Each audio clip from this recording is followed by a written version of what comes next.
Hi, this is Akila reporting with the Hawks Nest News. Today we're trying to find out if water quality is affected by runoff.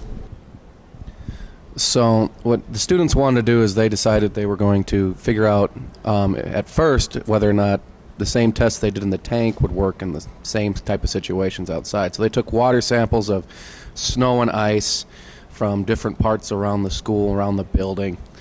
And then what they then wanted to do, because they knew that we also did a lot of salting, especially in the parking lots, to melt everything, that they wanted to take care of that test as well. So yeah, that's what they really wanted to get out of this, but what they want to do then is find if there were any alternatives to help them after they found any, if they found any results. So Why is water quality important for wildlife?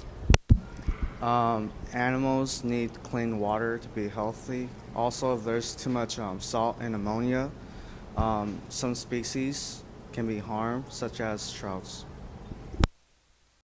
What does your class have done to improve water quality at school? For our class, we are currently looking into a alternate method of designing, and we will actually have a meeting with a school head engineer for any possible ideas.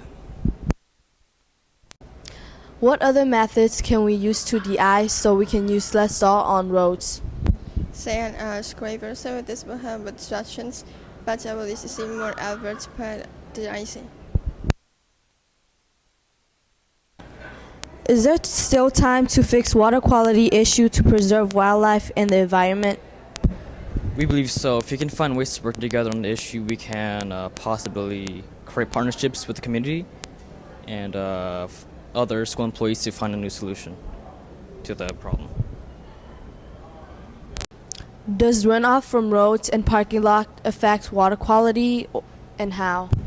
Yes, it does, because when we get all our water from the Mississippi River, and when all the snow melts, it goes into the sewer, and it goes to the Mississippi River, and it affects our water supply. Should we be worried about the amount of salt and nitrogen in water? absolutely, we're finding that.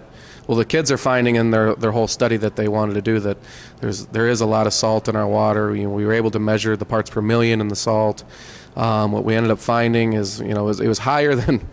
Well, next phase is for them to find a base so they can figure out how much really is tolerable in the environment. So that's going to be our next steps as we kind of travel through this. But yeah, they're finding that there's a little bit more, and it's making the students pretty aware of what's going on in their environment. So they're pretty proud of themselves. So did you guys figure out how runoff affects water quality?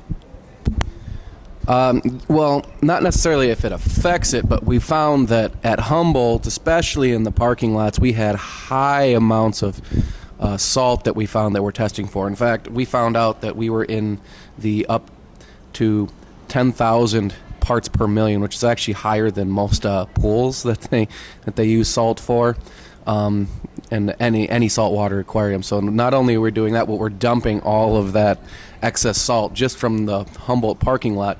Again, depending on what spot and if it was around the big drain, but all that's going straight into the Mississippi eventually. So the nitrogen and ammonia levels, they were, pretty standard. We expected what we expected. We knew we were going to get a bunch of organic matter, but the biggest alarming one for us was how much salt we found in every one of our samples. This is Akila signing off for the Hawks Nest News. Thank you for watching.